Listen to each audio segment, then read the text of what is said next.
Bonjour à tous et à toutes, bienvenue dans cette troisième vidéo relative au cours Analyse d'objets audiovisuels, Master 1, Cinéma audiovisuel, Université Sorbonne Nouvelle, année 2020-2021.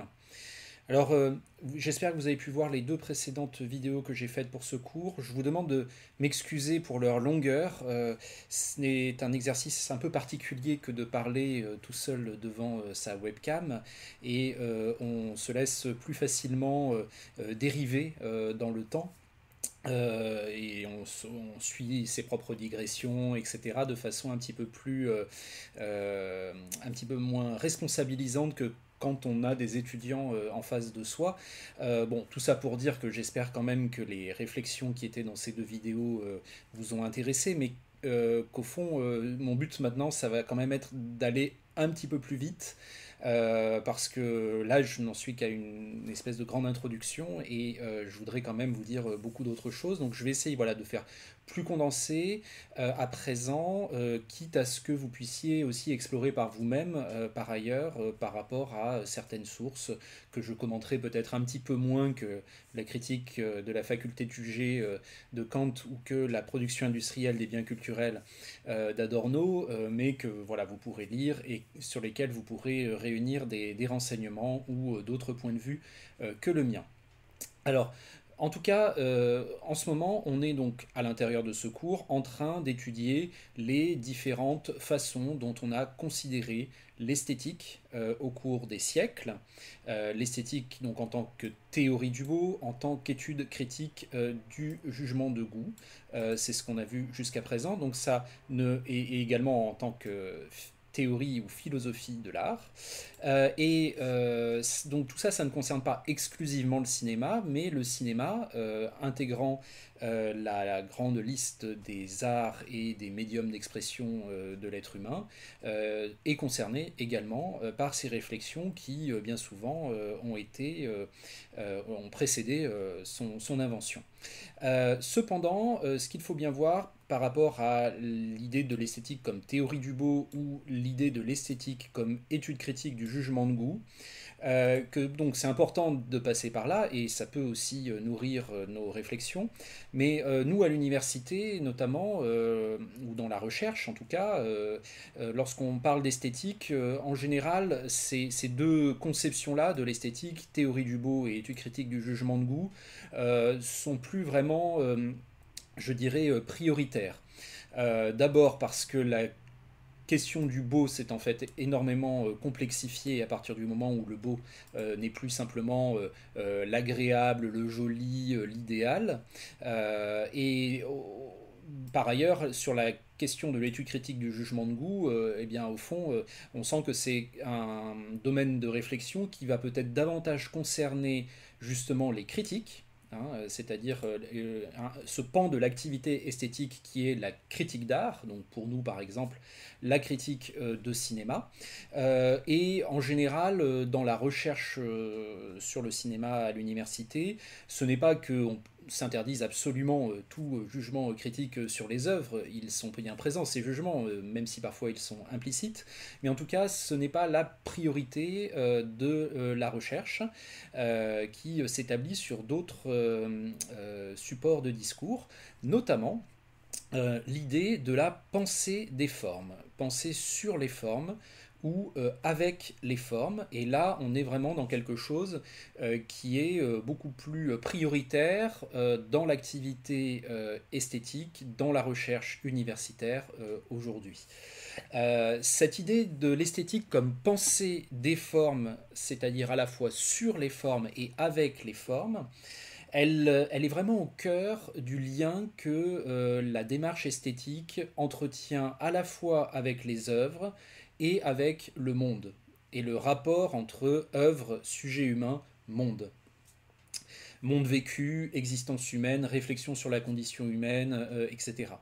Cette idée de l'esthétique comme pensée des formes sur les formes et avec les formes, c'est donc à la fois l'idée que les formes, par exemple pour le cinéma, la mise en scène, le montage, le rapport image-son, sont l'objet principal de l'étude, et qu'en même temps, on ne se limite pas à ça ce qui compte surtout, c'est d'accompagner le film dans la production de ses effets et de ses significations par notre discours analytique, en partant de l'idée que le film développe en fait une vision du monde, développe une façon de concevoir les choses, une façon de les faire sentir grâce aux formes. Et donc le but de notre discours analytique, ce n'est pas seulement le fait d'étudier les formes en elles-mêmes, mais d'étudier la façon dont les formes nous permettent de comprendre le monde, la façon dont l'œuvre utilise les formes pour dire, communiquer des choses différentes sur le monde, sur l'existence humaine, que ce qu'un autre médium, par exemple, aurait communiqué avec le même sujet, ou ce que d'autres choix artistiques auraient communiqué à partir du même scénario. Donc on est vraiment là au cœur aussi d'une chose qui est très importante et intéressante, c'est la question de la spécificité expressive des médiums. La spécificité expressive du cinéma, par exemple, consiste à se poser la question en quoi est-ce que l'utilisation des moyens propres du cinéma, comme la mise en scène, le montage ou le rapport image-son, conduit à la communication de certains effets, de certaines significations qui n'auraient pas pu être exprimées autrement, ou en tout cas pas de la même façon si on s'était servi d'un autre médium pour ce faire, si on avait par exemple choisi la peinture, choisi la littérature ou choisi simplement le langage verbal de tous les jours. Donc c'est intéressant de penser cette question de la spécificité sans forcément fermer évidemment la porte au fait qu'il y a des grandes questions esthétiques, des grandes questions de forme qui sont vraiment transartistiques, hein. Par exemple, la question de la couleur peut se retrouver aussi bien en cinéma qu'en peinture, qu'à l'opéra, la question du rapport image-son. Bon, voilà, je ne vous fais pas la liste, mais à chaque fois, il faudra quand même bien admettre que chaque art, même s'il peut traiter des questions de forme qui sont communes à tous les arts, va le faire d'une manière propre en fonction de sa spécificité expressive. Alors sur ce sujet-là, évidemment, il y a beaucoup de gens qu'on peut lire, bien entendu.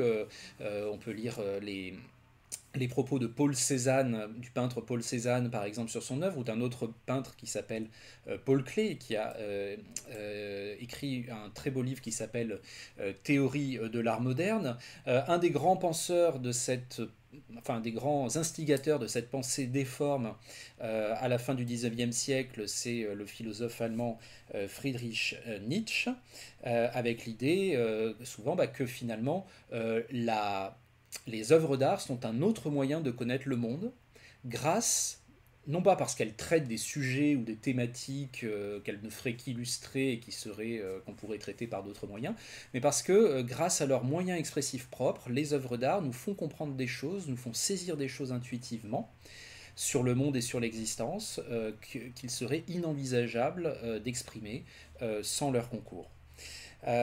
Donc voilà, c'est aussi très important quand on parle de l'esthétique comme pensée des formes sur les formes et avec les formes, de bien dire que finalement la perceptibilité de la forme est ici quelque chose d'essentiel.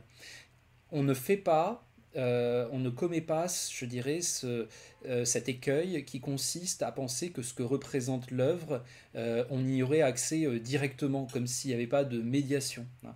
On prend toujours en compte le fait que le lien que nous avons en tant que spectateur au contenu de l'œuvre est un lien qui est médiatisé par des stratégies de discours, par des stratégies de représentation qui sont propres à chaque médium. Et c'est justement dans cette médiatisation, dans cette façon de créer un lien particulier à ce qui est représenté, que se niche le travail des formes, et c'est sur ce travail des formes que se construit véritablement la compréhension de ce qu'est l'art et la compréhension de ce que l'art apporte dans nos vies en termes de signification.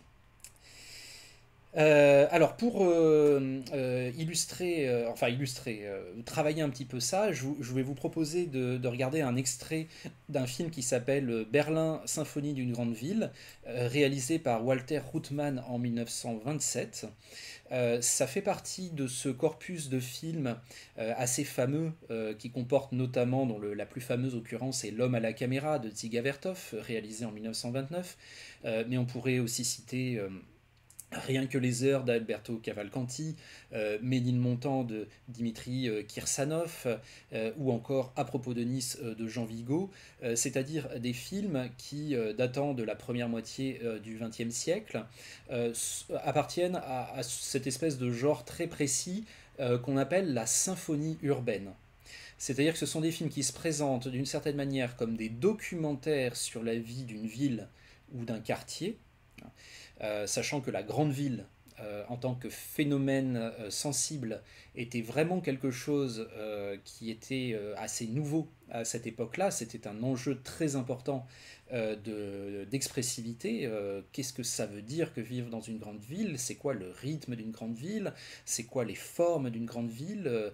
Voilà, l'idée ici, c'est de sortir cette vie dans la grande ville de l'évidence des choses quotidiennes et de l'amener par les moyens du film, d'amener par les moyens du film une compréhension renouvelée de tous les phénomènes sensibles, sensoriels, cognitifs, perceptifs, qui constituent justement notre vie dans ces mégalopoles.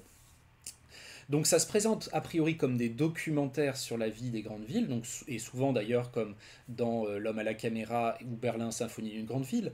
L'idée c'est de raconter l'histoire de la vie de la ville, en fait, du début, du matin jusqu'au soir, jusqu'à la nuit, hein, en suivant en quelque sorte une sorte d'évolution. On voit les gens se réveiller, les premières machines, les premiers transports en commun qui partent, les facteurs qui livrent le courrier, après il y a les gens qui déjeunent, et puis après il y a la sieste, et puis après il y a l'après-midi qui reprend avec la grande marche productive, la grande circulation, et puis le soir les gens se divertissent, etc. etc. Et tout ça, ça forme un ensemble de mouvements, un ensemble rythmique qui a frappé de manière très forte en fait les êtres humains au tournant entre le 19e et le 20e siècle, parce que les grandes villes non seulement devenaient beaucoup plus grandes, mais en plus étaient complètement reconfigurées par tout un arsenal de technologies, hein, de moyens de transport notamment, qui en faisaient un environnement sensoriel nouveau et fascinant, effrayant aussi à certains égards. Et les films, voilà, les symphonies urbaines, ce sont des films qui, d'apparence documentaire, prennent en fait appui sur des images tournées dans les villes pour composer justement des ensembles rythmiques, des ensembles de mouvements, des ensembles d'énergie qui passent particulièrement à travers le cadre de l'image, à travers le montage. Hein. Donc ce sont essentiellement des films de montage avec des prises de vue qui pour la plupart sont des prises de vue type documentaire, c'est-à-dire prises sur le vif, même s'il y a parfois un petit peu de mise en scène, comme souvent dans le documentaire d'ailleurs.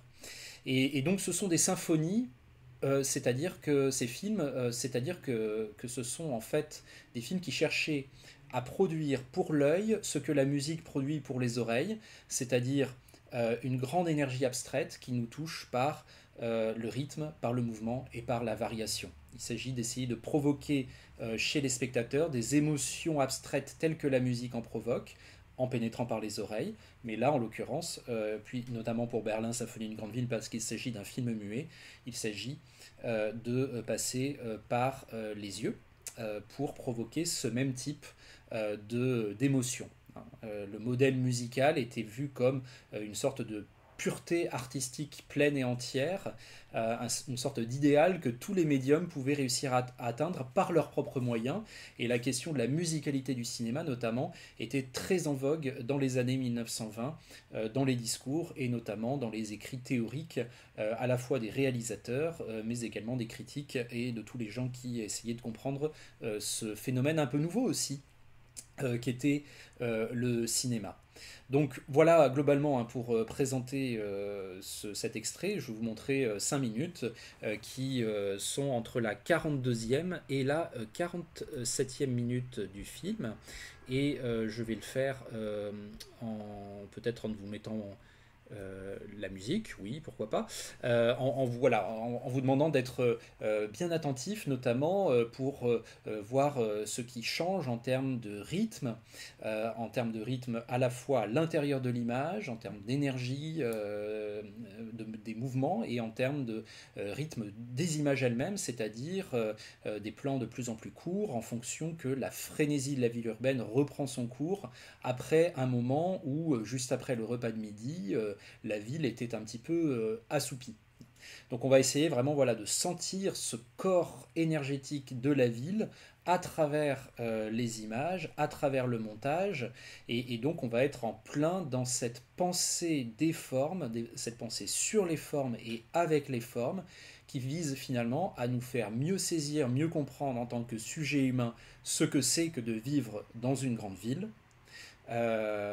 et donc à nous amener à finalement à des éléments de compréhension nouveaux sur le monde que seul le cinéma pouvait prodiguer de cette façon-là, parce qu'il fallait à la fois l'image du monde, il fallait à la fois le mouvement de cette image, il fallait à la fois le montage pour mettre en relation les différentes images. Et vous allez notamment remarquer qu'il y a un montage thématique, en plus d'un montage sensoriel et plastique, un montage thématique autour de la question de l'argent et de l'idée que la plupart des activités de la grande ville, en fait, tournent autour de cette obsession de l'argent et de la richesse. Donc c'est aussi un film qui présente, si vous voulez, une critique de ce qu'il représente. À la fois, la grande ville est quelque chose de fascinant, mais c'est aussi quelque chose d'effrayant sous certains aspects.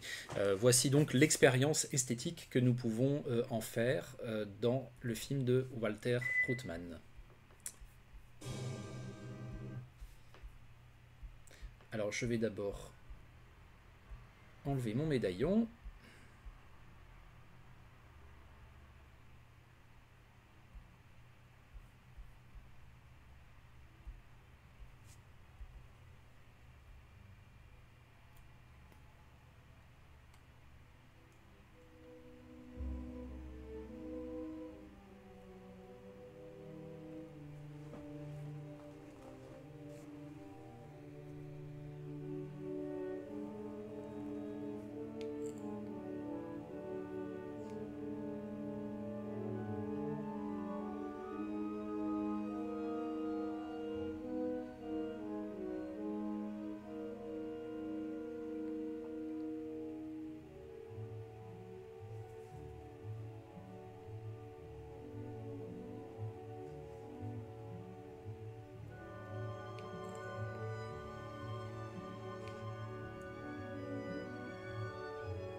Voilà, vous avez pu voir notamment à quel point bon, il y avait un circuit thématique autour de l'argent, il y avait un circuit plastique autour du motif de la spirale, hein, avec beaucoup de motifs circulaires, à la fois des motifs circulaires dans l'image et des motifs circulaires de l'image, avec notamment toutes ces prises de vue embarquées de la caméra sur un grand 8 de fête foraine.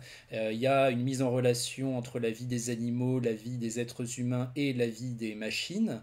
Hein. Bref, c'est vraiment tout cet écosystème de la grande ville qui passe à travers une forme énergétique et musicale fondée avant tout sur les mouvements à l'intérieur de l'image et sur la dynamique du montage, une dynamique qui là va se reposer un petit peu après la fin de la journée puisque les machines s'arrêtent et les machines humaines, les êtres humains également, vont s'arrêter.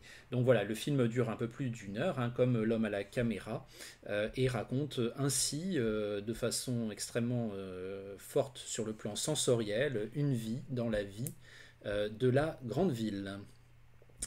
Alors je remets un petit coup le médaillon, ce sera peut-être plus agréable pour vous si vous pouvez me voir en même temps que je parle, pour dire que cet extrait de Berlin, Symphonie d'une grande ville, nous permet de faire le lien avec encore une autre branche de l'esthétique qui a particulièrement émergé au début du XXe siècle, enfin dans la première moitié du XXe siècle, et qui aujourd'hui est peut-être très à le vent en poupe et elle est peut-être vraiment très utile et très centrale, notamment pour pouvoir prendre en compte, pas seulement dans le champ de l'esthétique, pas seulement les grands films ou les grandes œuvres ou tout ce qui appartient au canon artistique d'une époque, mais également pour pouvoir prendre en compte des productions audiovisuelles plus modestes, qui n'ont pas forcément une très grande légitimité sur le plan culturel, avec l'idée que, au fond,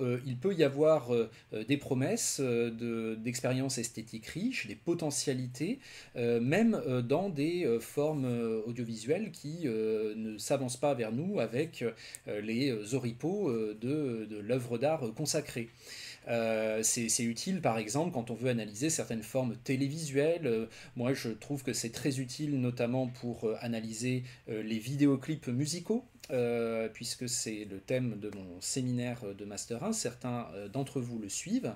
Et donc cette branche-là de l'esthétique, c'est celle qui revient en fait au sens originaire d'esthétique chez Baumgarten, donc l'auteur de cet ouvrage de 1750 qui a imposé le terme esthétique, esthétique en tant que aïsthésis, c'est-à-dire science du sensible, étude de la sensibilité, ce sens originaire de l'esthétique qui a un petit peu été mis sous l'éteignoir parce qu'on a davantage traité pendant quelques siècles la question du beau ou la question du jugement de goût, bah, est vraiment revenu au centre de l'attention au XXe siècle. Et il est vraiment adapté, je pense aussi, à une théorie esthétique qui veut vraiment s'attaquer aux médias de masse, aux médias de la reproductibilité, aux médias de l'automacité, donc aux médias comme la radio, le cinéma, tous les médias audiovisuels. Et cette branche-là de l'esthétique, en tant qu'étude de la sensibilité, elle a été portée notamment dans la première moitié du XXe siècle par deux figures majeures, John Dewey d'un côté, qui a écrit un ouvrage qui s'appelle L'art comme expérience, et Walter Benjamin de l'autre, qui a écrit notamment un article très fameux qui s'intitule L'œuvre d'art à l'ère de sa reproductibilité technique, que je vous ai placé sur l'espace de cours e-campus pour que vous puissiez le lire si vous le souhaitez. Ce n'est pas requis par rapport au cours. Hein. Voilà, je suis conscient que vous avez déjà beaucoup de travail et que surtout le distanciel n'est pas une solution très idéale, hein, pour vous permettre d'étudier dans de bonnes conditions. Donc je ne veux pas vous surcharger, mais voilà, c'est présent si vous souhaitez aller y jeter un œil. Alors, commençons un petit peu par Benjamin, parce que Benjamin, ce qui est intéressant, c'est qu'il vient de la même école de pensée, en fait, du même courant de pensée que Adorno, dont on a parlé la dernière fois, dans la dernière vidéo, l'auteur avec Horkheimer de l'article sur l'autre très célèbre article sur la production industrielle des biens culturels, qui était, comme vous vous en souvenez, un écrit extrêmement hostile, extrêmement critique vis-à-vis de toutes les productions industrielles de la culture, hein, vis-à-vis de tout ce qui, en termes artistiques ou culturels, est fabriqué à la chaîne de façon industrielle et répliqué à l'infini pour composer en fait en quelque sorte quelque chose de l'ordre du loisir de masse. Donc je reviens pas là-dessus, j'en ai dit assez la dernière fois, même trop peut-être, mais simplement pour vous dire que Walter Benjamin en fait s'inscrit dans la même tradition de l'intellectuel critique que Adorno, c'est-à-dire l'école de Francfort, ce qu'on a appelé l'école de Francfort, un des courants philosophiques les plus importants du XXe siècle et très très utile pour penser les œuvres d'art et les artefacts médiatiques dans l'ère moderne. Mais Walter Benjamin a une approche beaucoup plus compréhensive, ou beaucoup plus porteuse d'espoir que Adorno vis-à-vis de ce qu'on pourrait appeler les arts de masse ou les arts de la reproductibilité.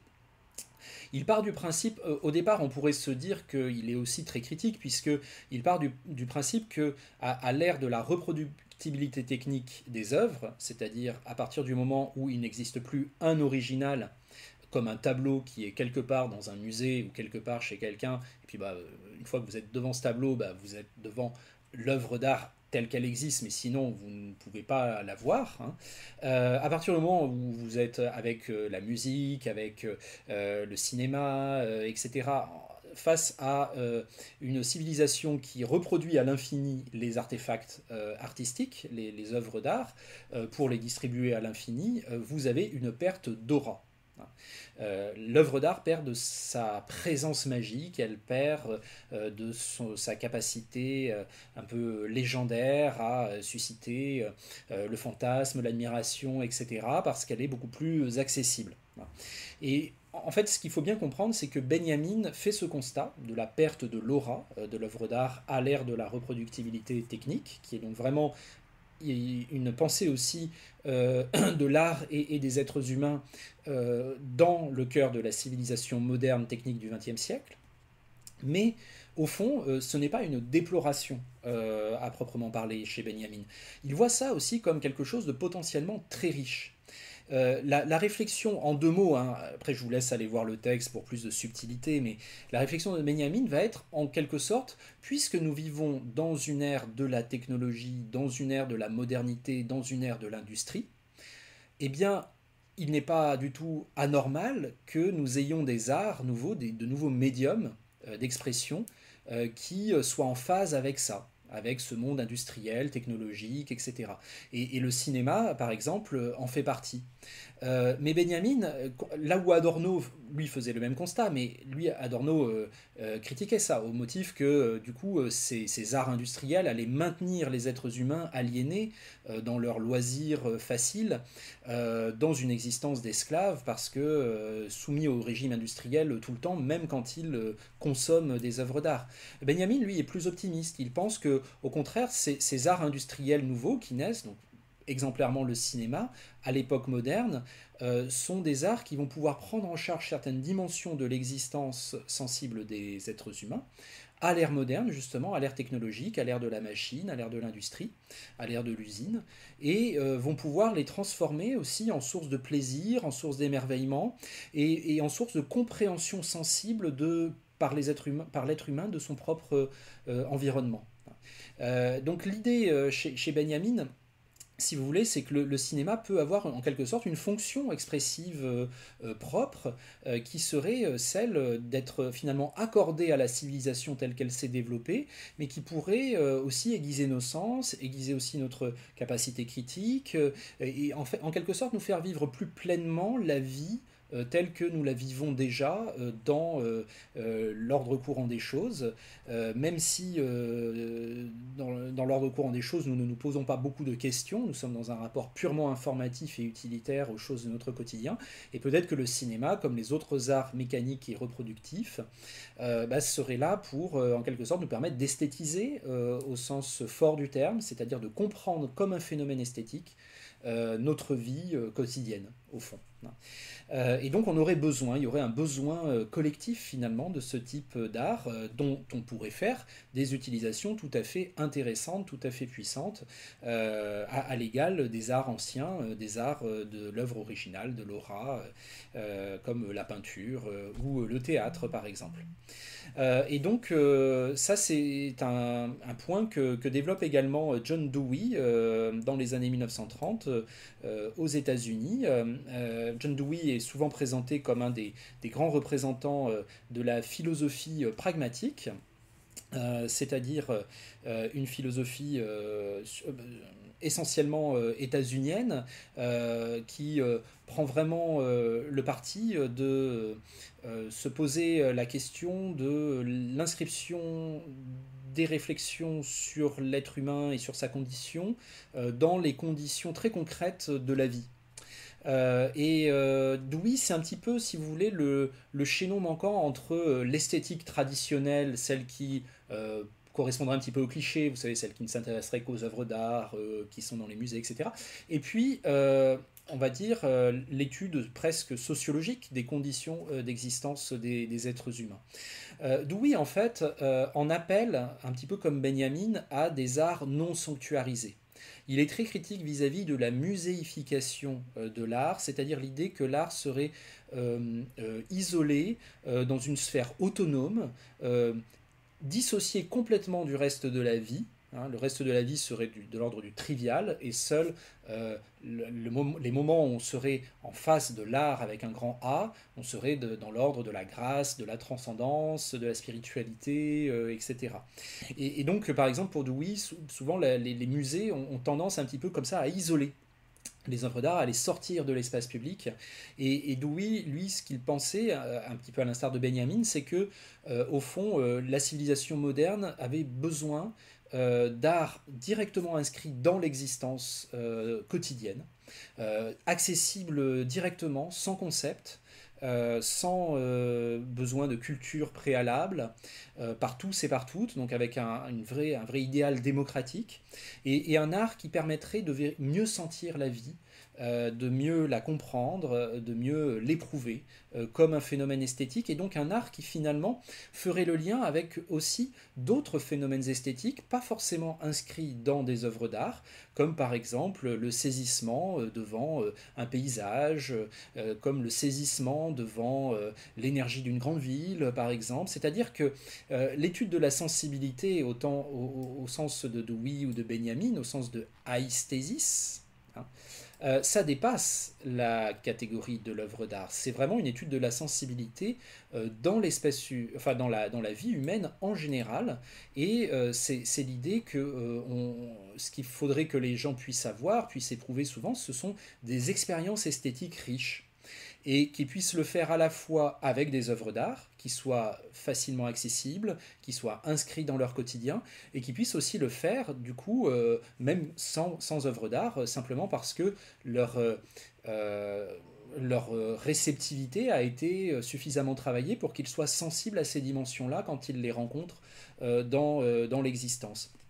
Donc il y a un peu, chez Dewey et chez Benjamin aussi, cette idée que l'être humain peut s'améliorer, peut progresser, peut approfondir son sentiment d'exister grâce aux œuvres, mais aussi grâce à la vie elle-même et grâce plutôt au dialogue entre les deux.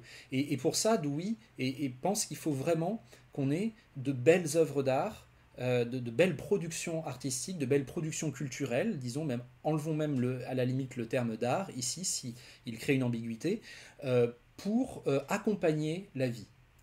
Et au fond, aujourd'hui, vous comprenez à quel point, dans notre univers surmédiatique dans lequel nous vivons, vous comprenez à quel point ces réflexions sont profondes et sont utiles. Hein. Parce que finalement, ça pose la question de la démarche esthétique comme aussi une véritable philosophie concrète de l'existence. Hein.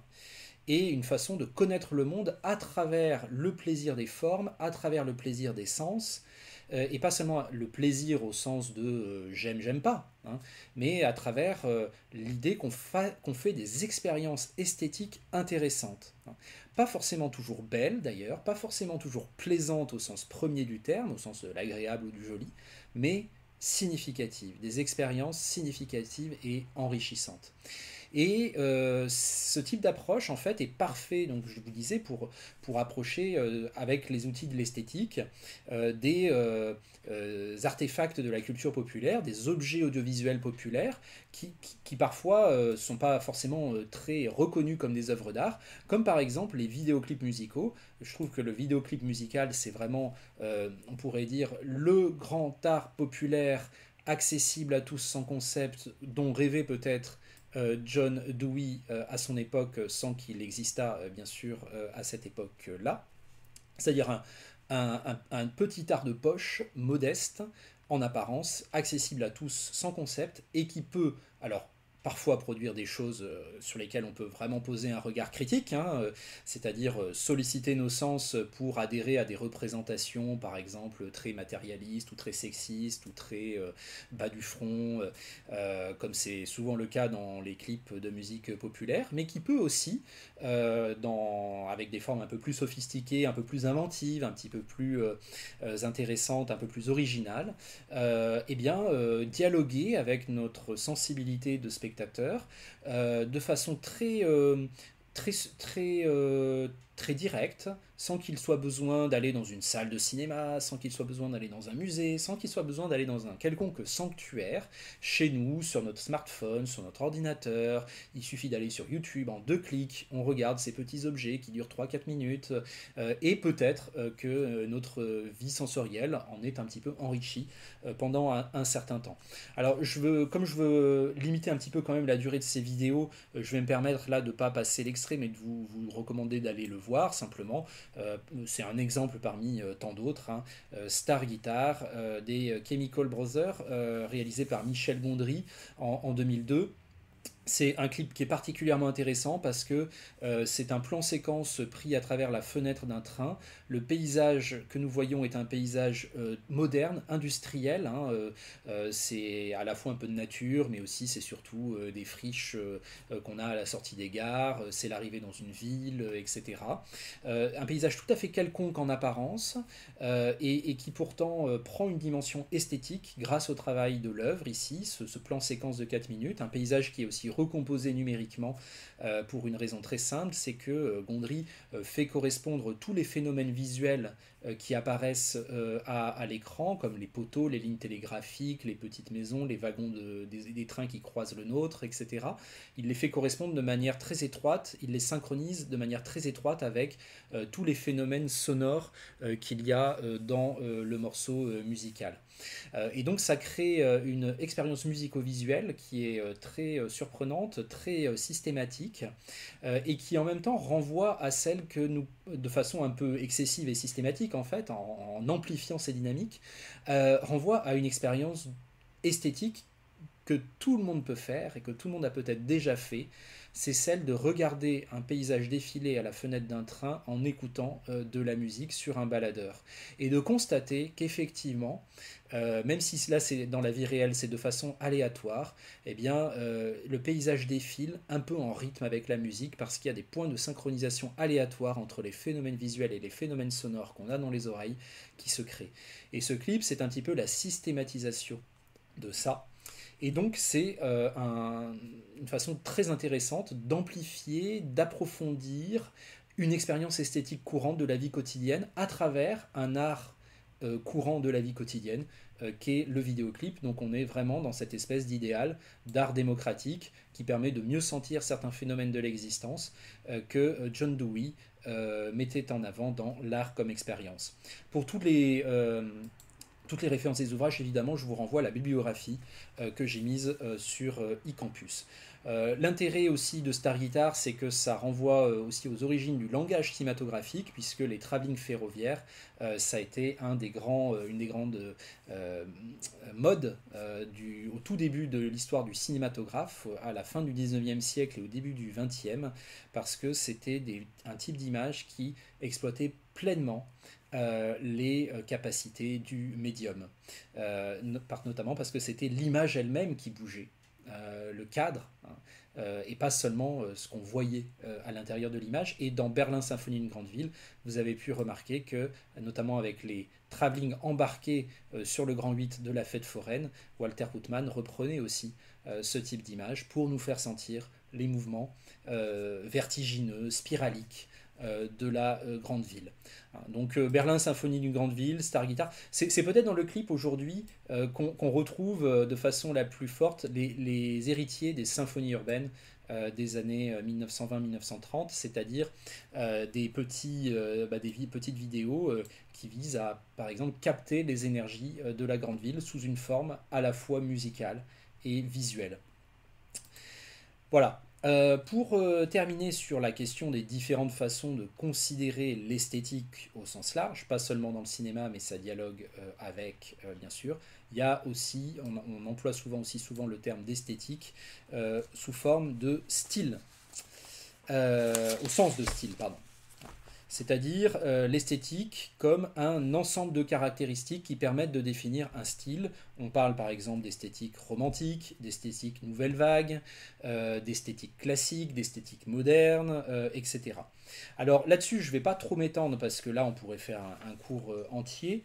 Je voudrais simplement vous dire que par rapport à ces différents styles, et on va revenir un tout petit peu là-dessus dans une prochaine vidéo, par rapport à ces différents styles, en fait, il faut bien faire attention de quoi on parle. En fait, on peut dégager certains différents types de styles qu'on retrouve au cinéma. Par exemple, il y a des styles qui renvoient à des courants qui sont intrinsèquement cinématographiques. Par exemple, quand on parle de style ou d'esthétique néo-réaliste. On fait référence au courant du néoréalisme italien, qui est donc fondé sur, par exemple, l'idée de vider la narration de ces grands événements pour se concentrer sur les petits faits de la vie courante, qui sont en fait aussi de grandes choses, hein, mais qui sont révélatrices de la condition des héros. C'est aussi basé, l'esthétique néo-réaliste, sur le fait de tourner en décor naturel. C'est basé sur le fait de filer un personnage tout au long de sa vie quotidienne, etc. etc. On peut aussi parler d'esthétique ou de style nouvelle vague. Là, c'est peut-être parfois plus difficile à définir parce qu'il y a des nouvelles vagues plutôt qu'une seule. Mais bon, si on prend au sens, je dirais, le plus commun du terme, c'est une façon de jouer de façon consciente avec les codes classiques, de les brusquer, de les faire exploser en fait, et d'amener en fait un espèce de vent de liberté à la fois au niveau du montage, au niveau de la mise en scène, notamment en valorisant tout ce qui dans l'esthétique classique serait passé pour une malfaçon, hein, comme le fait très bien Godard dans À bout de souffle par exemple, avec ses jump cuts, avec sa caméra portée, etc. Alors ça, ce sont des esthétiques ou des styles qui sont intrinsèques au cinéma. Après, vous avez des esthétiques ou des styles qui sont transartistiques, comme par exemple l'esthétique expressionniste, hein. C'est-à-dire l'idée de représenter à l'extérieur ce qui agite à l'intérieur, d'une certaine manière, hein. De dégager dans le décor ou dans l'espace autour des figures humaines ce qu'elles sont censées ressentir, et ce qu'elles sont censées ressentir est souvent quelque chose d'assez extrême. Donc le cri d'Edvard Munch, hein, dans la peinture, c'est l'expressionnisme allemand au cinéma. Il faut faire attention parfois quand on parle d'expressionnisme pour la période du cinéma muet allemand parce que c'est un terme un peu fourre-tout. On ne sait pas trop si on parle du caligarisme au sens du cabinet du docteur Caligari ou bien si on parle de simplement une esthétique sombre et fantastique comme chez Fritz Lang. Enfin bon, je rentre pas dans le détail, mais en tout cas, on se base sur l'idée qu'il y a une esthétique expressionniste. Elle prend des formes particulières au cinéma, notamment en termes d'éclairage, en termes de mise en scène, en termes de jeu avec les décors. Mais elle est a priori transartistique parce qu'on la retrouve sous des formes différentes dans d'autres médiums. C'est pareil pour l'esthétique romantique, etc. Et puis, il y a enfin un troisième type d'esthétique au sens de style qui est un grand régime d'expression temporelle. C'est-à-dire notamment quand on parle d'esthétique classique ou d'esthétique moderne ou d'esthétique postmoderne. Et ça, je vais vous en parler dans une prochaine vidéo, lorsque je parlerai justement des approches spécifiquement cinématographiques de ces questions.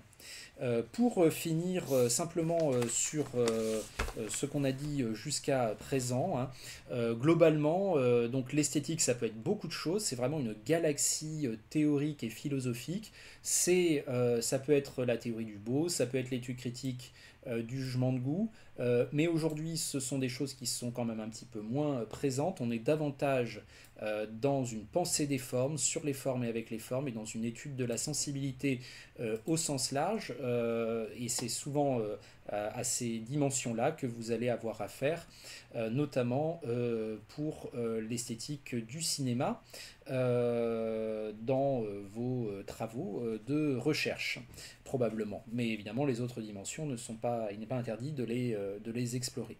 Dans tous les cas, l'esthétique pose évidemment la question de ce qu'est l'art et de sa fonction dans l'existence humaine ou dans la société. Mais elle ne la pose pas de manière normative, en tout cas plus aujourd'hui. Il n'est plus question de séparer de manière, je dirais, ontologique, entre ce qui est de l'art et ce qui n'en serait pas. Il n'y a pas d'essence absolue entre des objets qui seraient marqués au fer rouge de l'art et puis d'autres qui ne le seraient pas et qui ne pourraient pas l'être. Il y a une discussion esthétique permanente sur ce qui peut appartenir ou non au champ de l'art, et en fonction de critères qui peuvent varier selon les interlocuteurs. On a admis cette souplesse-là dès le début du XXe siècle, en fait, hein, dès à partir du moment où Marcel Duchamp, par exemple, a exposé une roue de bicyclette ou a exposé un urinoir dans les musées, montrant par là que finalement il suffit d'appeler quelque chose art pour que ce soit de l'art, et en même temps produisant une véritable révolution sur le plan conceptuel et sur le plan sensoriel, parce qu'il est vrai qu'à partir du moment où vous examinez une roue de bicyclette, en la prenant comme une œuvre d'art, eh bien, votre rapport au monde change aussi. Donc ce n'est pas une opération purement intellectuelle et purement conceptuelle que celle de Duchamp, sur laquelle je ne m'étends pas plus que ça, mais c'est juste pour vous dire voilà, que la question de l'art reste toujours présente, l'art en tant que grande fonction humaine, mais elle n'est pas normative. On n'est pas là pour trier entre le bon grain et l'ivré, on n'est pas là pour être l'arbitre des élégances, on est là pour faire de l'art une question vivante et ouverte en permanence. C'est ça que l'esthétique aujourd'hui essaye de faire, et l'art à ce moment-là, bah, si on veut en donner une définition très simple qui ne soit pas excluante a priori, on pourrait dire que c'est l'acte de communiquer sur le plan sensible une expérience existentielle approfondie à travers un médium, à travers les possibilités expressives d'un médium.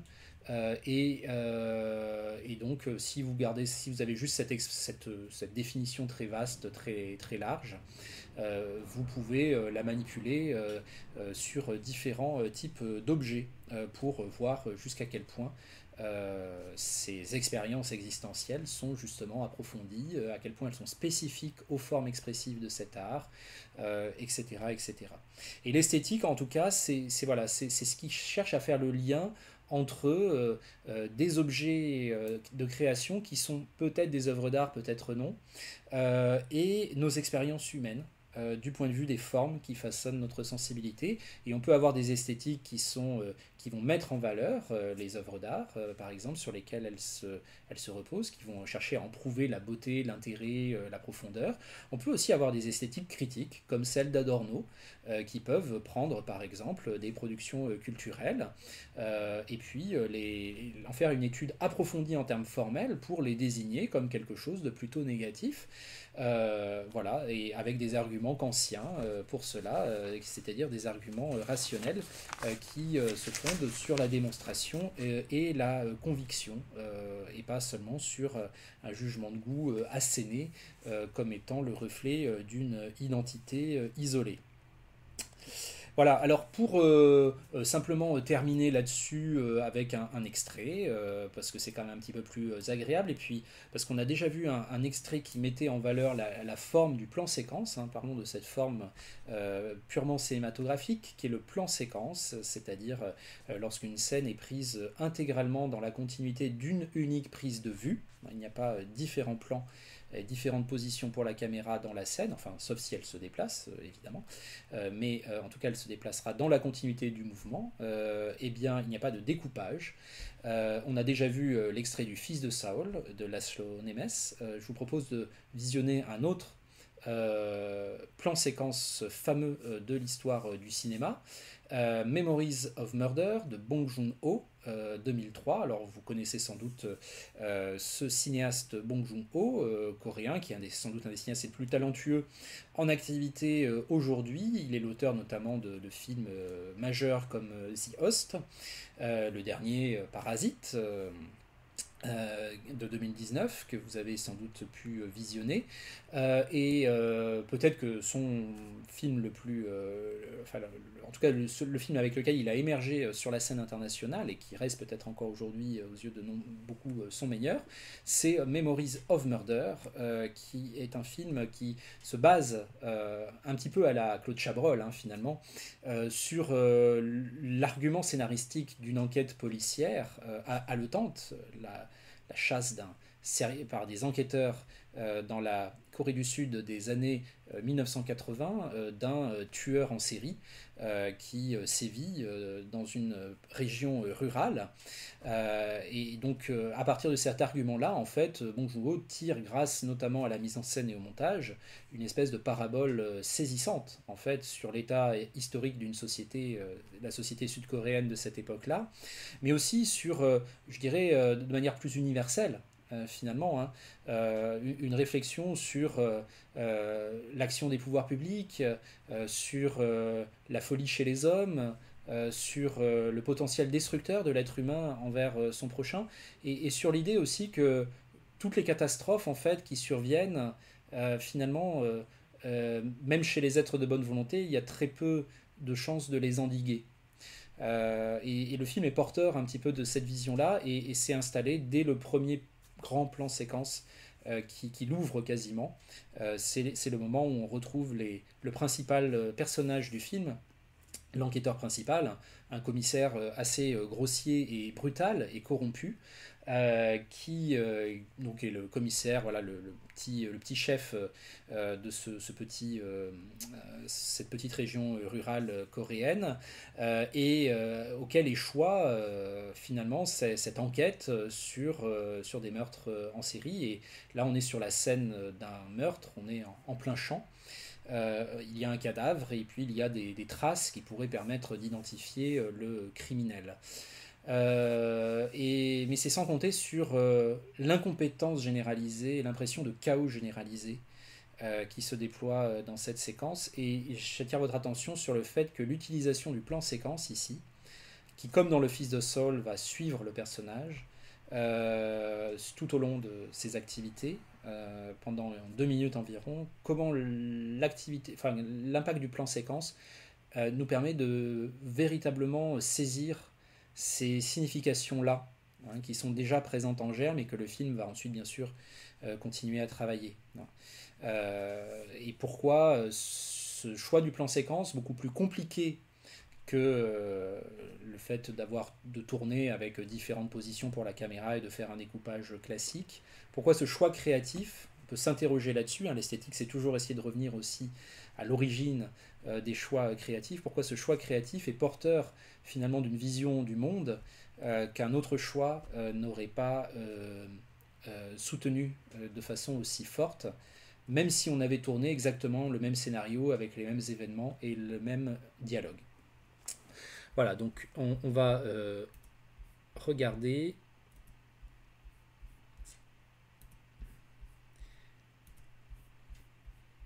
cet extrait qui arrive, qui n'est pas au tout début du film, mais qui arrive quand même très très vite dans le film, vers la 5e minute.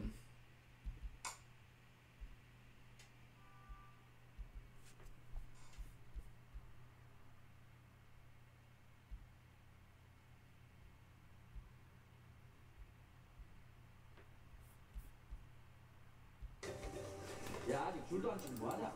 어? 야, 임마 손으로 그러지 말고 뭐 가꾸목이라 좀 구해가지고 갖고 그래라. 어? 선생님! 라는 놈이 진짜. 여기입니다. 뭐야 이거? 발자국입니다. 이거 언제 발견했어? 예, 아침에 제가 발견했습니다. 야, 임마, 너저 새끼 좀 도와줘. 아, 예. 야, 강수관들 연락했지? 예, 연락했습니다. 연락합니다. 아, 근데 그 현장에 제보자가 없네. 어? 아이, 뭐 감식반도 안 오고 완전 지금 현장 꼬진 개판이야 지금. 어? 에이, 그 노인네 그 참.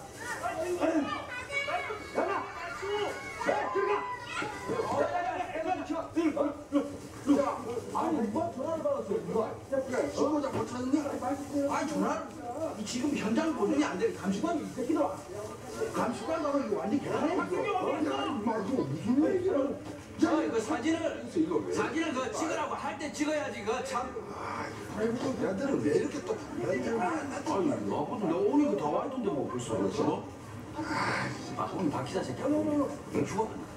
글쎄, 씹새끼도 안 보니까 속이 시원. 야, 이거 인생 반전에 이거 무슨 꼬라지냐 이거. 내 정말. 아이, 현장 보존이 돼. 뭐 수사를 하든가 하지. 병웅기! 현장 보존 잘해. 병웅기! 잘하라고. 병웅기! 병웅기 들어가! 저리! 병웅기!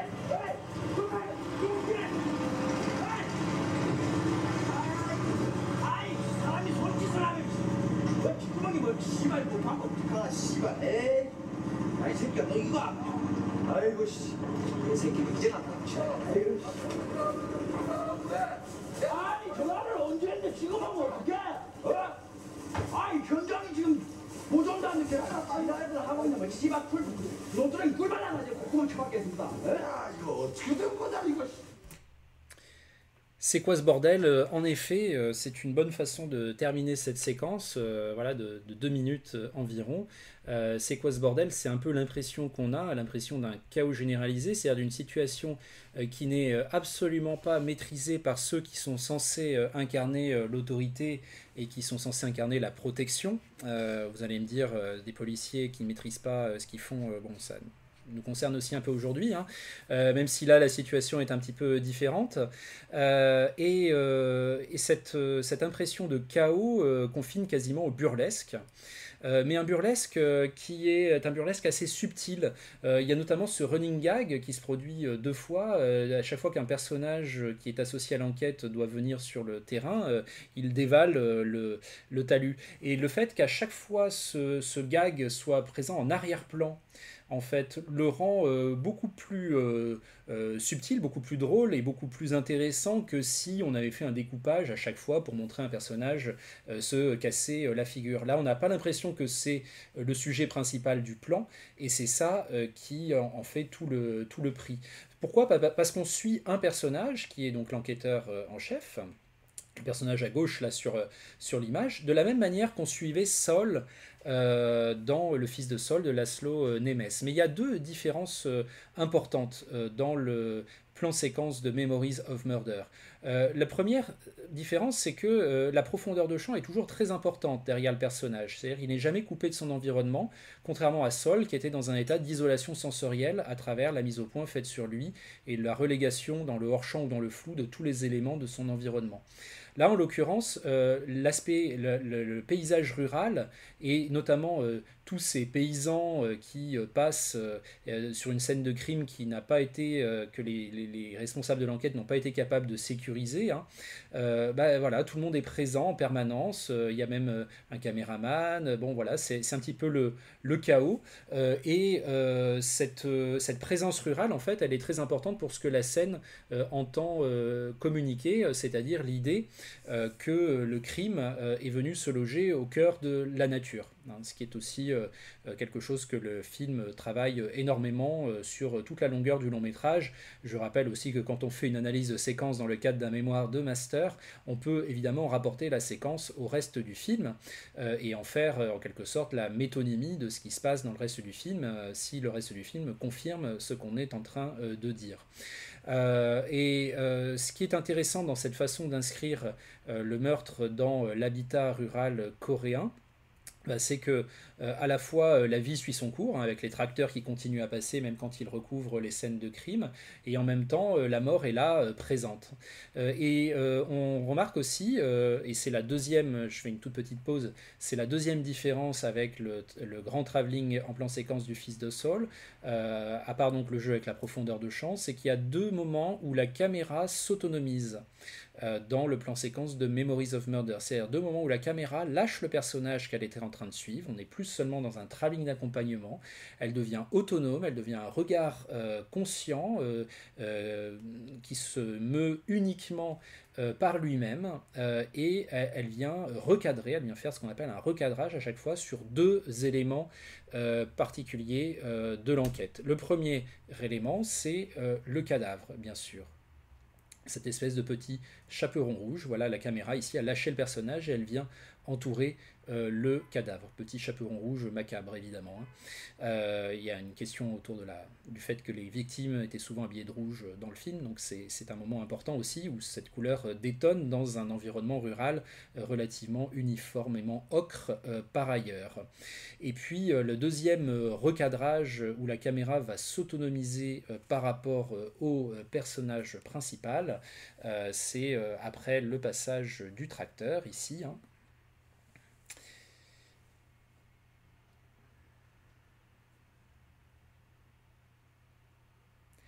Et voilà, c'est ce moment-là. Et donc, en fait, ces 2 recadrages qui sont présents à l'intérieur de ce plan séquence, eh bien, nous communiquent entre eux et nous disent, en fait, très simplement, il y a une victime, il y a un indice pour identifier le criminel, et cet indice vient d'être démoli à cause de l'incompétence des enquêteurs.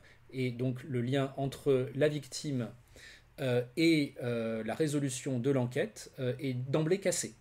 D'emblée, ce plan séquence semble nous dire c'est une enquête qui n'aboutira pas, notamment à cause de l'incompétence crasse de ceux qui s'en occupent, de ceux qui sont censés être les responsables. Et cette idée de l'incompétence des responsables, l'incompétence des gens qui sont en position d'autorité, c'est une idée qui dépasse le cadre du film. C'est une idée qui dépasse le cadre de la Corée du Sud des années 1980. C'est une idée que ici le film, que cette séquence traite de manière sensible, un espèce de grand mouvement à la fois burlesque et macabre inscrit donc dans ce grand travelling qui nous renvoie l'idée du chaos et de l'incompétence crasse des gens qui sont en position de responsabilité.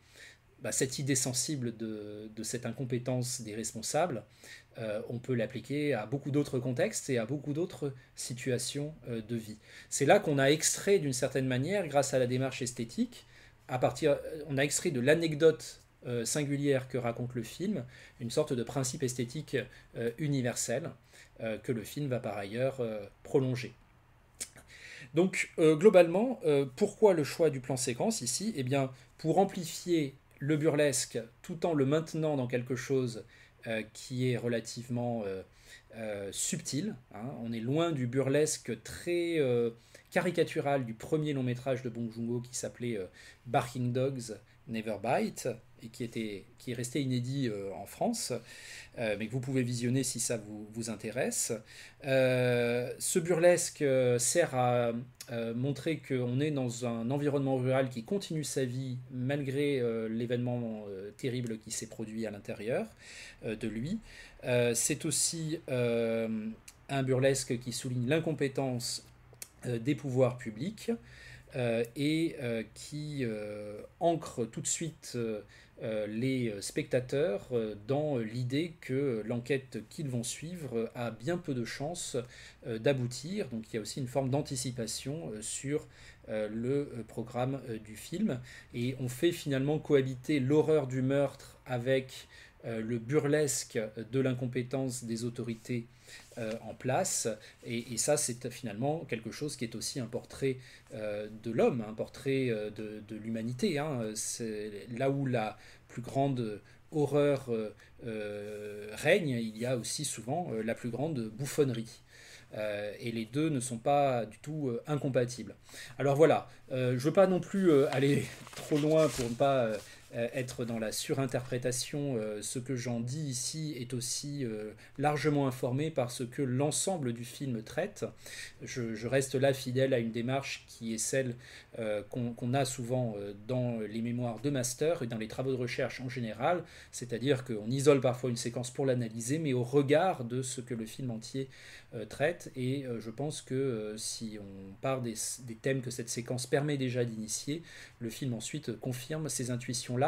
L'important pour un discours d'analyse, En tout cas, c'est qu'il soit démontré, qu'il soit convaincant, qu'on puisse voir en fait ce dont on parle quand on le propose à des gens qui le reçoivent. Donc, il n'est pas incompatible avec d'autres façons de voir les choses.